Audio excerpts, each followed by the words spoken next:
Paolo Avellino, ipinakilala na di umano si Kim Chu. Narito at panoorin.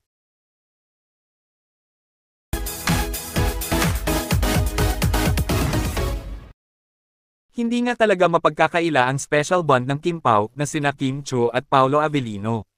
Kahapon nga ay spotted ang dalawa na nag-biking exercise sa Vermosa, na matatagpuan sa Cavite. At ayon nga sa isang netizen na di umano'y ayon sa kanyang source, ay ipinakilala nga ni Daddy Paolo si Kimi sa kanyang business partner sa isa sa mga businesses niya na Lupon WXC na isang esports and live streaming company. Ayon nga sa netizen na, by the way, kakapasok lang na balita. Pumunta pala sila sa Lupon kanina na sa Cavite sila. Sakto, pinakita daw ni Paugi headquarters ng building ng Lupon WXC doon. At na-meet pa ni Kim, kumpare at isa sa business partner ni Pao.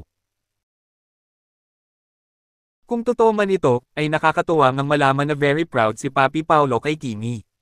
At di umano'y ibig sabihin neto, ay talagang ipinagmamalaki ni Paolo Avellino si Kim Chu.